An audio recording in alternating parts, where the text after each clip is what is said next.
Alright guys, let's go for a walk. Oh, snowy. But the weather is actually very nice. We're having a bit of rain today and foggy. Buddy's always taking the lead. Oh yeah, it's pretty slippery. Slick. What do you see, buddy? Is there a squirrel?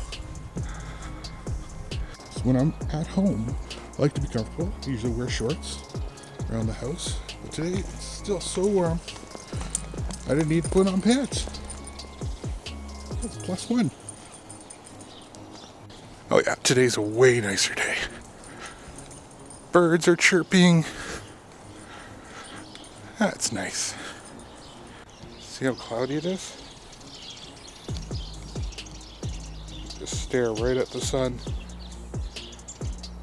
There's been days I've seen it where there are sunspots.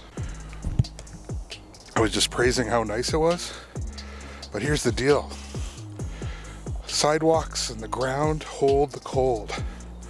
So when a little bit of melted water sits on top, it turns into the slipperiest ice. I've twice said extremely bad words as I almost fell. Extremely bad. See, Sassy's having fun today. It's not cold. She can handle walking on the ice. But when it's -15, -20, it feels a little bit different. You can see we get the sidewalks plowed, cleared, but as its blade is going along, it's also tearing up chunks of grass. So when the snow melts, you see all this sod that's just sitting there. But I don't think there's much of a way around that. The grass grows back. But it sure stirs up lots of interesting smells. All the smells, eh, baby? And you can see how foggy it is today.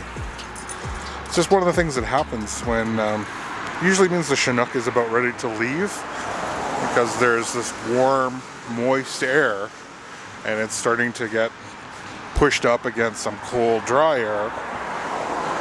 So we got a high pressure with the warm, and then a low pressure with the cold. And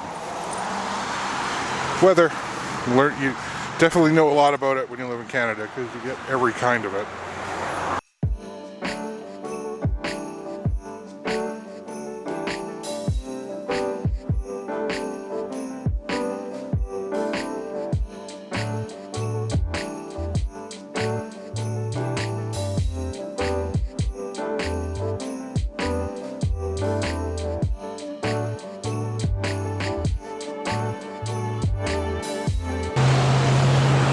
Got to keep a close eye on the changing conditions. You can see where the water's pooled up down here. It's totally frozen. That means this whole thing is totally frozen. So you just shuffle. Expect to slide. Oh yeah. Here's a treacherous part.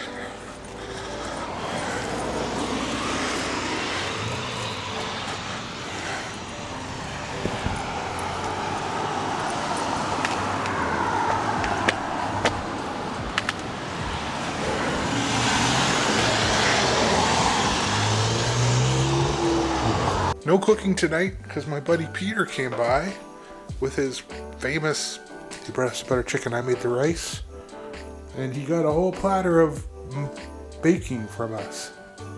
Good trade. We did even more baking today.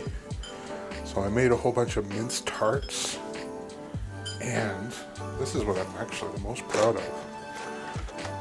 So I was thinking the other day about making Rice Krispie squares, and I was like, hey, you know what's better than Rice Krispies? It's like literally every other kind of cereal is better than Rice Krispies.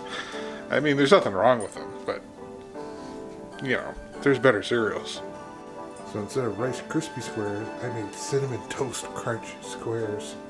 And they're so good. Tonight's drink is a Canadian classic. I can't believe I haven't done it until now. We're going to make a classic Caesar, a Canadian Caesar cocktail. You need a few things. So you need Clamato juice, whichever kind you like. Mott's is the most popular. It's everywhere in Canada. A little trickier to find in the USA, but I did see it in the mixes section of Publix when I was in Orlando last time. This is optional, but you can have some horseradish. Must have some Worcestershire sauce, Tabasco sauce. And if you want to get really fancy, you can get some rimmer. I'll show you that in a second. And you need some kind of a garnish. Could be celery, just a nice leafy piece of celery, or some kind of like outrageous pickle spear, and that's what I got here. So this spice blend, I just moistened the glass. You can see, there it is. Of course, you also need some vodka. Luckily, I have a small bottle of vodka right here. Okay, let's start building the drink. First, we're going to put in about, I don't know, for this much, maybe about half a teaspoon of horseradish. This is a matter of taste. How spicy you like it is up to you. I'm going to go 1, 2, 3, 4, 5, 6 shots of Tabasco. I'm going to go 1, 2, 3 shots of Worcestershire. Never mind. I'd say about 1.5 ounces, but again, totally up to you. That goes in. Give it a little bit of a stir. Next, add some ice.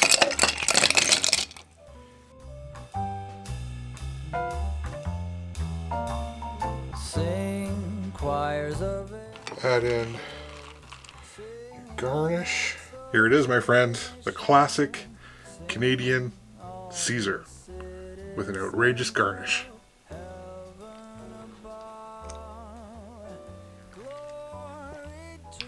Oh, that's so good. Awesome. Tonight's ornament is this really happy, sparkly snowman. And it is a Christopher Radko ornament. Now, you can look up Christopher Radko. He is a very famous artist who has been creating these really cool ornaments since about the mid-'80s. People who collect these are varied. They've been featured in the White House. Elton John has a collection. I've heard Arnold Schwarzenegger. All kinds of famous people, famous places. Christopher Radko. And yeah, they're pretty posh, I would say. This one is probably about $60. And we have a lot. That's it for day 21. Thanks for watching, everybody, and I'll see you tomorrow. Bye-bye.